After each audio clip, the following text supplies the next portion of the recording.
Hey guys, welcome back to my channel. If you're new here, I am Deneen, and this is Design by Denine.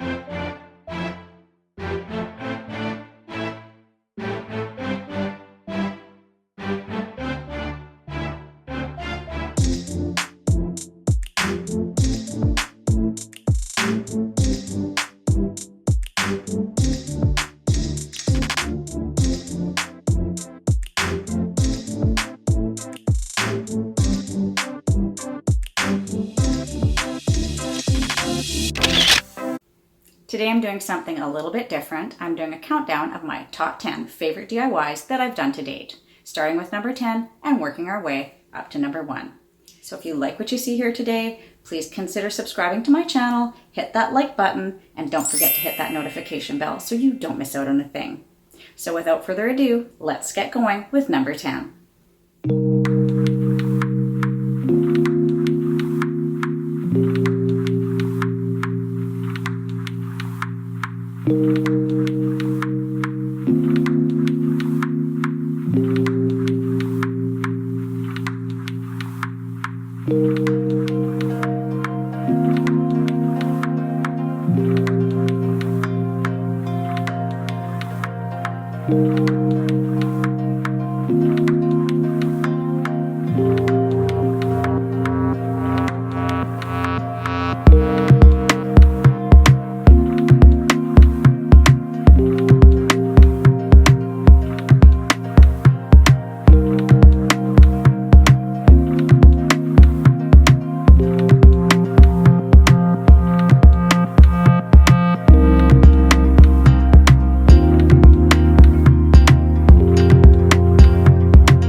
To make my cone shape, I used poster board, and then I just tied a piece of string onto a Sharpie, and I poked the other end into the corner, and then I just drew my arc.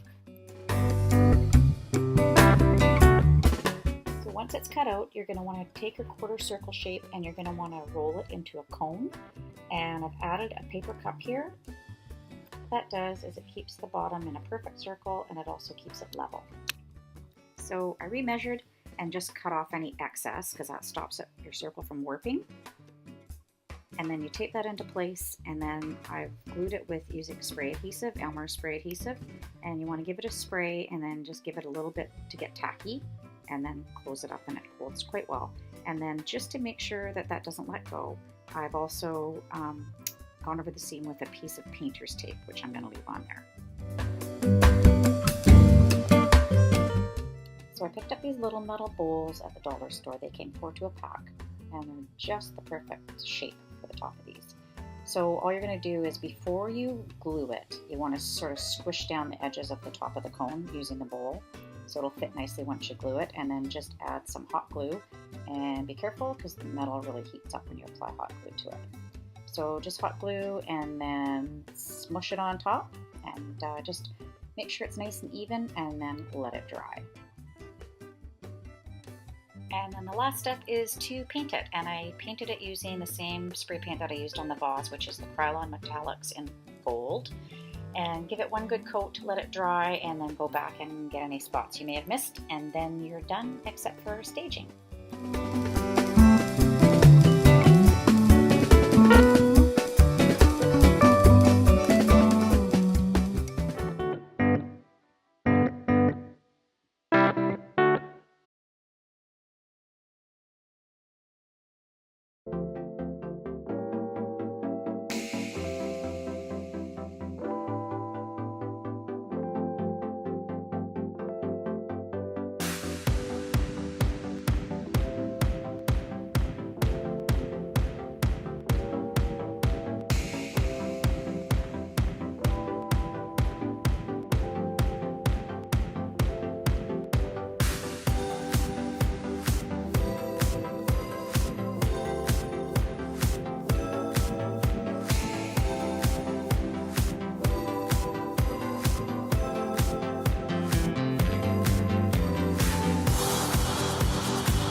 Center the dowel on the horse's chest so that he'll stand straight.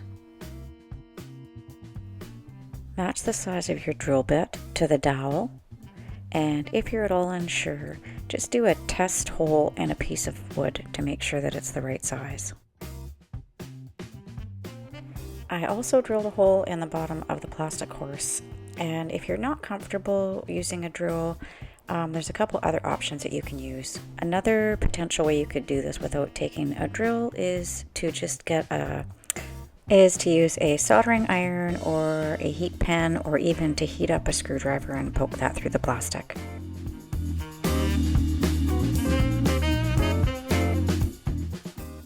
Next, we have to do something about this guy's unruly hair. So I applied Mod Podge to his tail pretty liberally, and then smoothed it out with my fingers to get the tail into a shape that I preferred.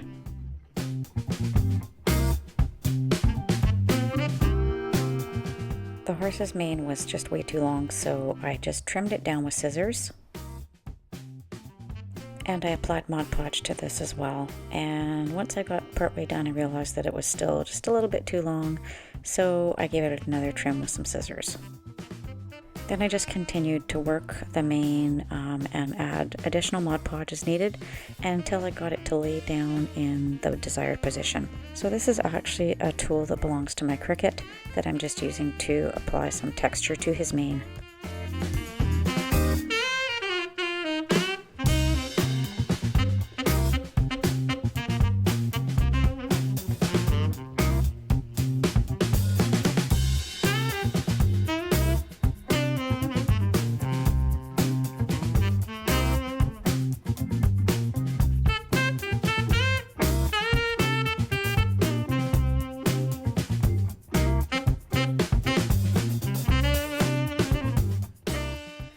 Check out how sleek this guy looks now that he's got a fresh coat of black paint.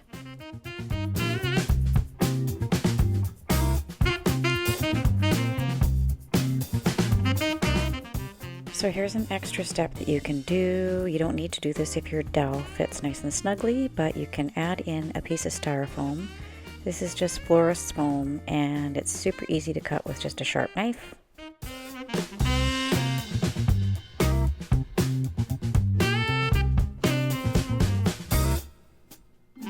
Then just tuck it into the bottom of your cube, and you can poke your stick through, and this will stop it from wibbling around if it's wiggling at all. And the final step is to add a little bit of E6000. Obviously, you don't want to use as much as I used here. I actually put way too much on and then ended up having to wipe it off. So just a bit of E6000, and then poke your horse onto your dowel, and voila, we're done.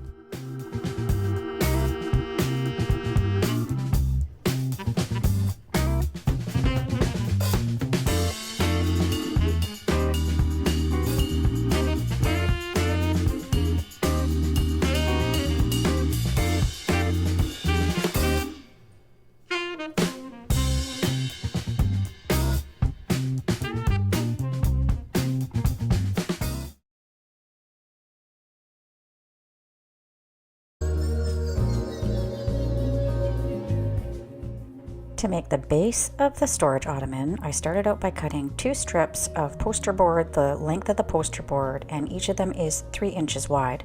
Then I gave them a coat of Rust-Oleum Gold Metallic Spray Paint. So the first thing you're going to need for this project is a 19-liter or 5-gallon bucket. I bought this one at Home Depot. They came in orange and white, and I would have preferred to have the white one, but it was on a super high shelf, so I got the orange one. Because of the ridges on the upper side, I wanted to even it out so that when I put the fabric on, it didn't look lopsided. So first, I cut a piece of batting just high enough to fit under the lip of the ridge. The best way to apply the batting is with spray adhesive. Make sure that you prepare your work area or you'll be walking on sticky floors for a while. I laid down some paper from the Dollar Tree before I sprayed. Spray the bucket and then wind the batting around the bucket. Just spray a small section at a time. Trim off any excess batting on the bottom. And using packing tape, add 1 or 2 rows of tape to compress the batting on the bottom edge. This is where the poster board is going to go, and we need it to be about 3 inches deep. Next, I added another piece of batting, covering the entire surface of the bucket, including the upper ridges, but leaving the section at the bottom with the tape exposed.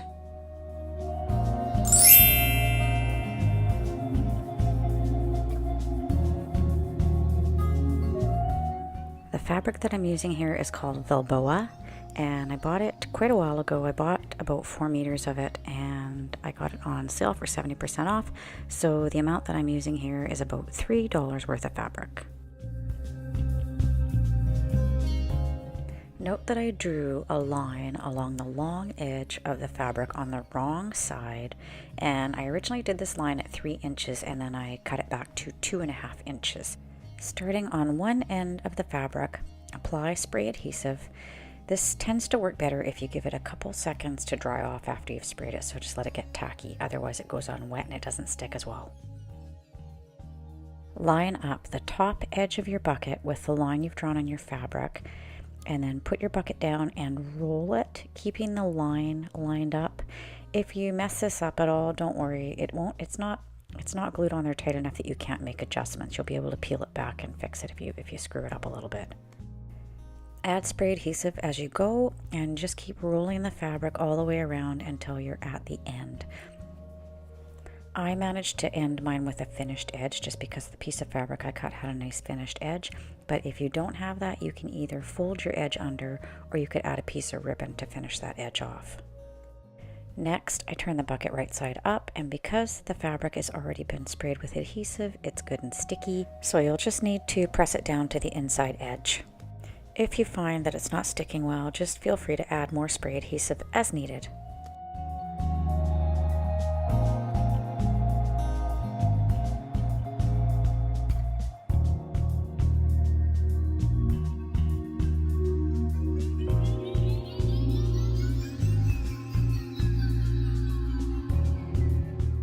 For the bottom section of the Ottoman, we are going to be adding our 3-inch strip of gold painted poster board.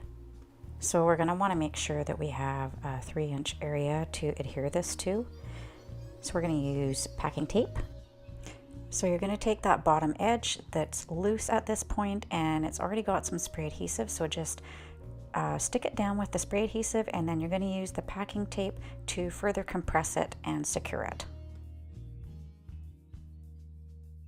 Apply the spray adhesive to the back side of the poster board, and then just wrap it around the bottom section. It might take a little bit of adjusting because there is going to be a slight taper to the bucket, but don't worry about it. It doesn't have to bear any weight. It's just merely decorative.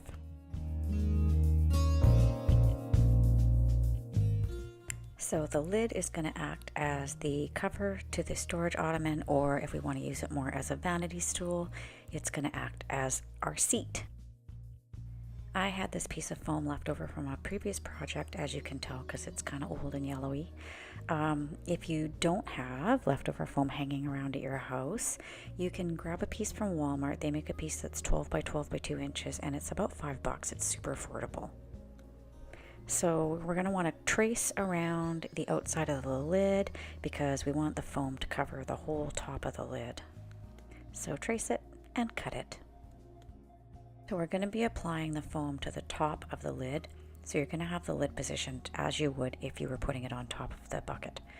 And then you're going to apply your spray adhesive, and you're going to take your pre-cut foam and you're just going to attach it onto the top of the bucket lid.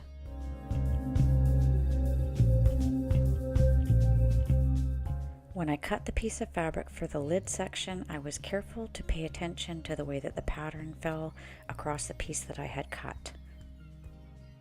So originally I was going to use the square piece and just pull the edges over the top of the foam, but I changed my mind, and instead I decided to just cut a circle that's slightly larger than the area of the lid, and then use a panel piece around the edge.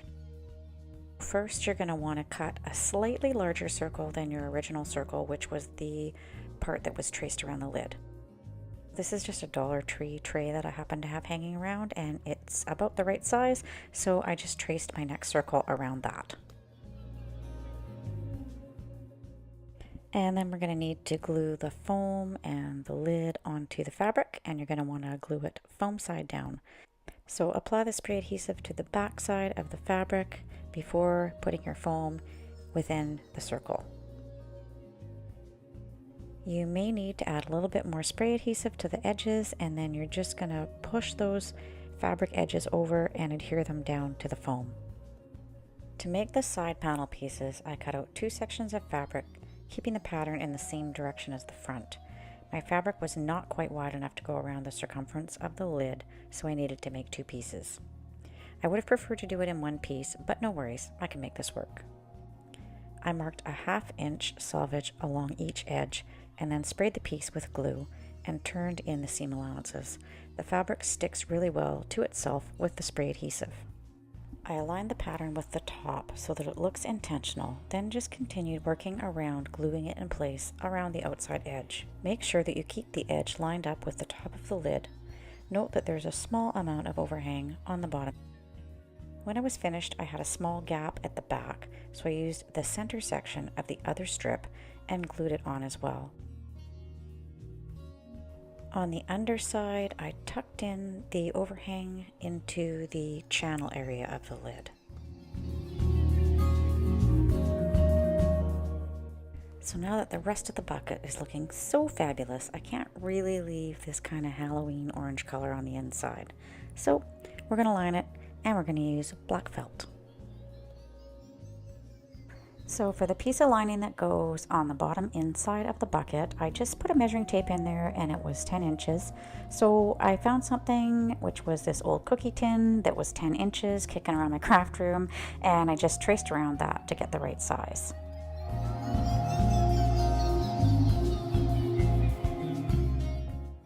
And then to put it into the bucket, I just sprayed the spray adhesive directly into the bottom of the bucket and then applied the felt, and it sticks perfectly.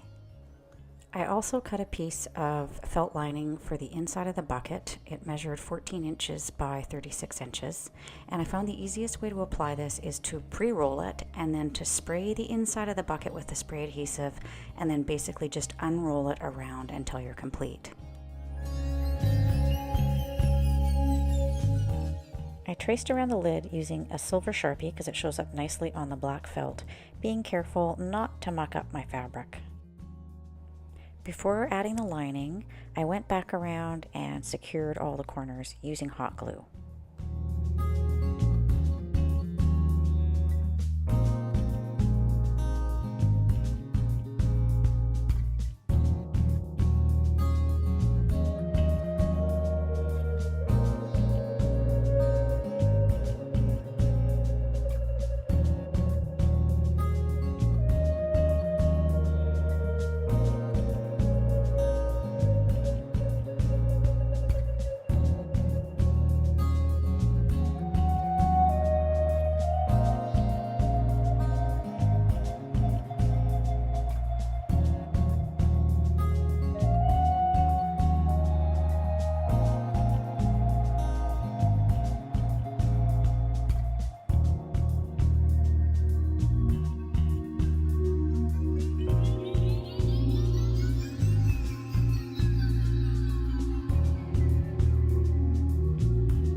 So here are the things you're going to need to complete this project.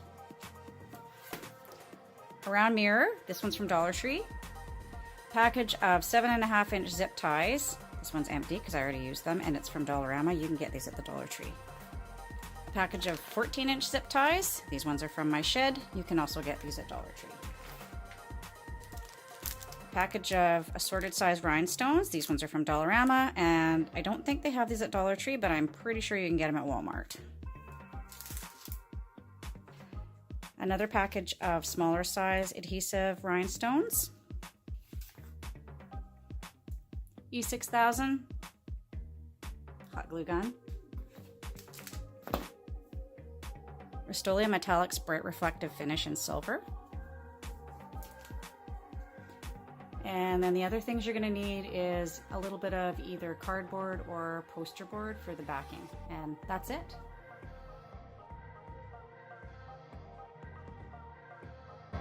So to start, trace around your mirror onto your cardboard or foam core if that's what you're using. Then you're going to pop out the mirror portion and just leave the frame. And you're going to use the interior section of that and do a second circle inside of your existing circle. Then you're going to want to do one more circle of the same size in a different location because we're going to cut this out and glue it on top of the other one. So now you're going to want to glue the two circles together, centering the smaller one inside the larger one, and use hot glue to do this. And this is going to be our base for the mirror. So take one of your 7.5-inch zip ties and cinch it together like you normally would, just clicking it into the very first or second notch. So you just want one click. And then you're going to take your little snippers and you're going to snip the tail end off. And then you're going to fold it together so that you have one end pointed, and you're going to take a little tiny pair of pliers and you're going to pinch that end closed so you got a bit of a crease there.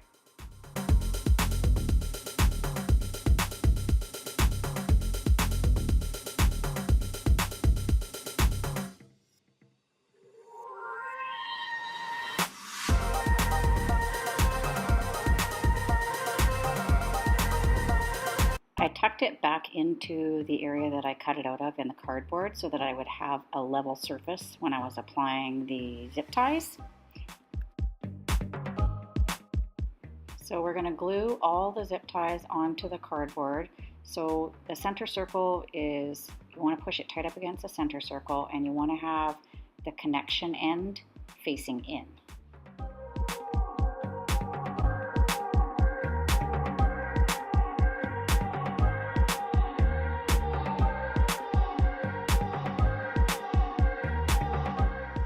Once all the zip ties were in place and adhered, I went back around a second time with my hot glue gun just to make sure everything was really stuck down.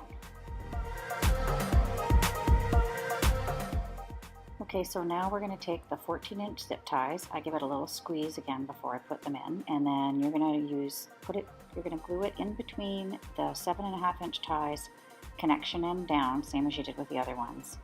And you're just going to slide it in there, and you're going to continue on that way until you're done all the way around. I use the little wooden stick so I don't burn myself too badly with hot glue.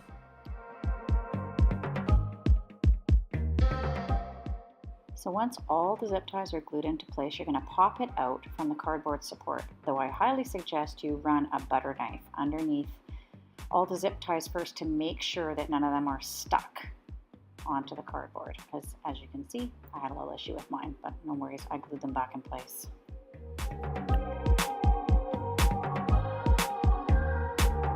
I hot glued everything together, and then after it was all held in place by hot glue, I went back around and gave it a coat of E6000, and then I just left it to dry overnight, and now it is pretty sturdy. I wouldn't like play frisbee with it or anything, but it's pretty sturdy. It's not wiggling around at all. And then once we get the gems on here, that's going to hold that together even better. So there you go.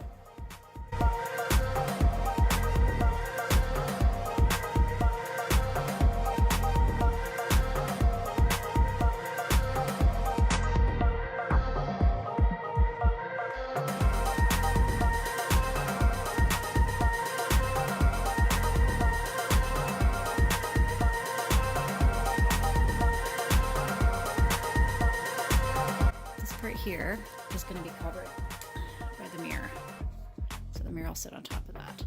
So these pieces here be covered by gems. So there, there, there. We're also going to put little gems here and here.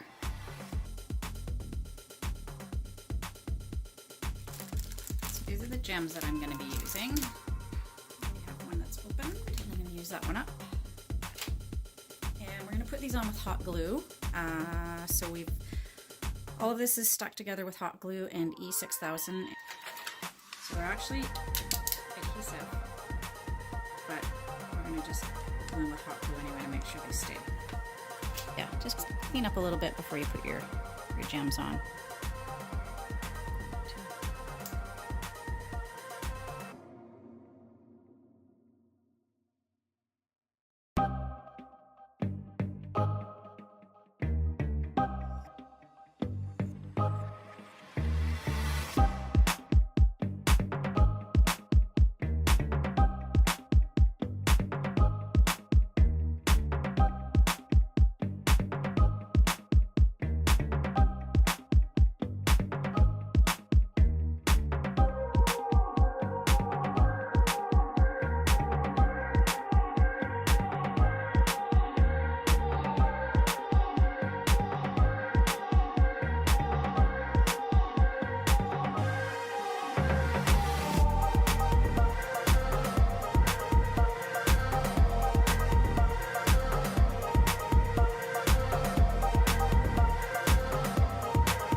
Okay guys, so here is my finished mirror hanging on the wall in my entranceway. I think it turned out pretty good.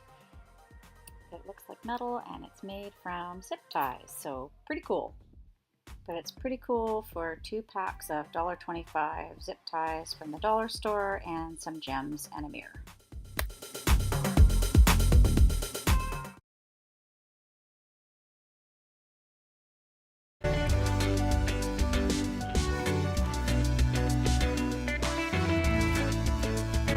To start with, we're going to be cutting some squares. There are a couple ways you can do this. You can just go ahead and do this using a ruler and a Sharpie or a pen. I'm using a silver Sharpie because I'm working on black poster board. Or you can use something to cut for you, like I have a trimmer that I use and I will link it down in the description. I bought mine at Walmart. You can get these on Amazon. They're fairly inexpensive. This thing has been a game changer for me. I bought it for a project I did recently, which I will link up in the top. And I am finding I'm using it all the time. It's awesome. It's technically a paper trimmer, so it's got a slide cutter on it as opposed to like a guillotine style, the old school paper cutters. Yeah, my recommendation is that it's just much easier to use a paper cutter of some sort to do this, but no worries, you can always kick it old school with a pen and a ruler. Okay, so what I did for mine was first I cut the poster board so it fit perfectly within the paper cutter, and then I just fed it through, and for this piece I was cutting them in 5-inch pieces, so I just fed them through. And what I actually did was I pre-marked it for 5-inch intervals, and then I just cut them off at 5 inches. In actual fact, I kind of went about this backwards. The better way to do this would have been to feed it from the top, because there's measurements marked on the body of the cutter, and then just hit the 5 or 4 or 3 inch mark and just whip them off. So in the end, you're going to end up with 24 pieces each of 5-inch squares, 4-inch squares, and 3-inch squares. This number might vary slightly depending on how tightly you glue them together.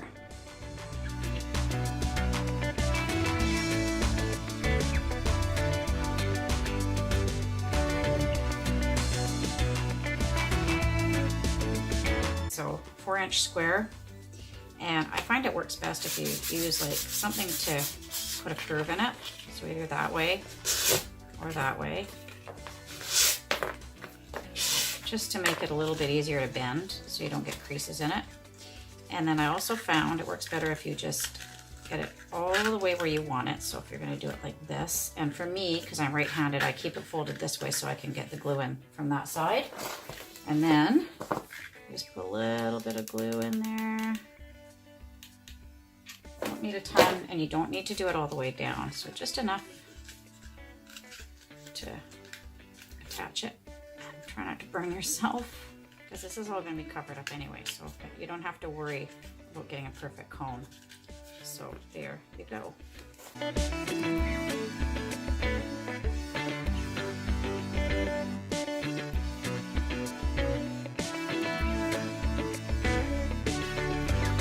So at this point, you should have your foam core circle cut out for the base, as well as 3 sets of 24 cones, each in 5-inch, 4-inch, and 3-inch, that being the size of the original squares.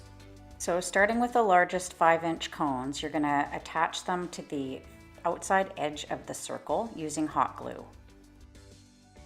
So the way that I did this was to do a line of glue on the outside edge of the circle, and then attach the wider end of the cone, and also glue down the point of the cone. I would suggest the better way to do this is to apply the glue not to the exterior of the backing circle, but to the back of the cone, because I found in the end you could see little globs of glue on the bits of the circle that you could see. So instead I would just put one line on the fat end of the cone and a little dab on the pointy end of the cone, and then just apply them that way. Try to keep them as even as possible, although you will notice in mine it's not completely even lined up to my mark for my mirror, but that's okay. I managed to work it out in the end. The first level is now completed, and we're going to get to work on the second level. For this level, you're going to use your 4-inch cones, and what I did with the glue here, I just did like a little squiggle, as you can see here, and then you just hold it in between the 2 cones and then just press it for a second until it dries. It's nice and warm, and then just keep working your way around until you're completed your second level.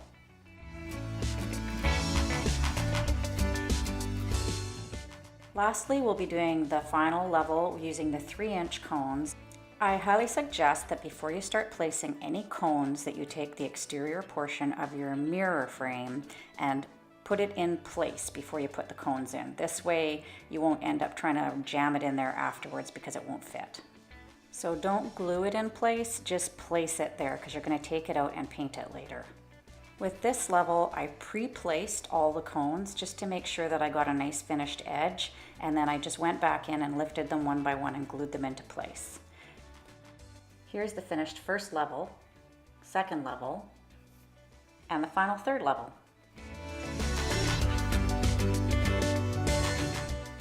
Now it's time to add paint, and we will be using Rust-Oleum metallic finish in gold.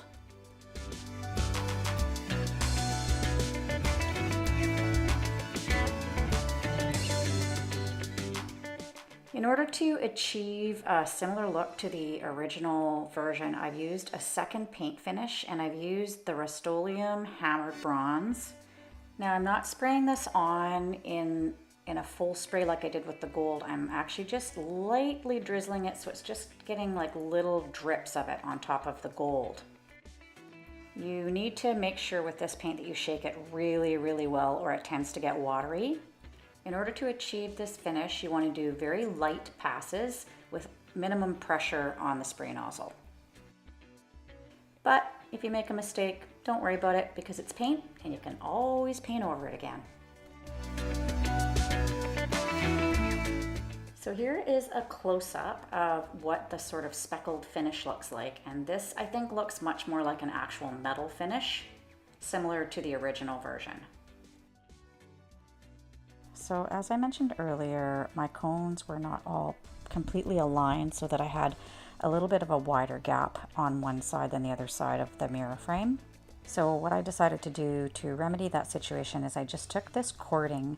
It's just dollar store cording. It's pretty cheap and doesn't matter what color because we're going to paint it. And I just hot glue it all the way around the edge of the mirror frame. And the best way to do this to get a really nice, clean, smooth finish is to just glue a little section at a time and kind of stretch it a little bit so you don't get any lumps or bumps in it. And it ends up looking basically like it's a part of the mirror. So here's what it looks like when it's all completed. And I just need to take it outside now and give it the same paint finish as the rest of the project. So the mirror has been replaced into the back of the frame. So the mirror's done in the same finish.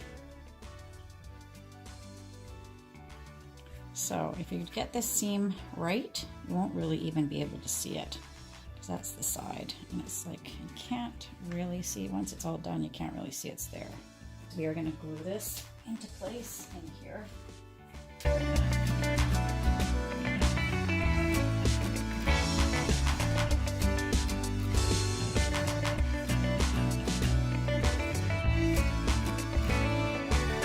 The last bit is to add a hanger.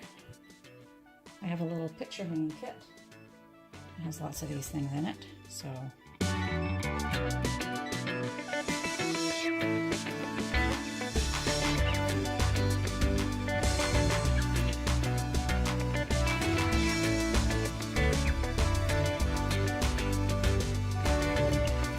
So here's the finished product all hung up in the hallway, in my entranceway. It's not exactly the same as the Bed Bath & Beyond mirror, but still think it's a pretty good dupe for $6. I personally preferred it when it was the solid gold color. I might actually go back and just paint it the gold, but I did want to provide you with a more of a metal look finish, so you can do yours whichever way makes you happy.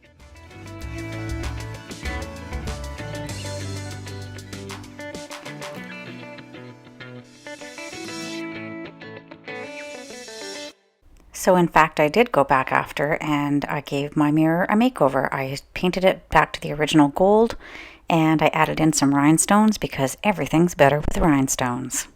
Congratulations, you made it to the end of the video. Thank you so much. Why don't you give me a kiss emoji in the comments so I know you made it all the way here.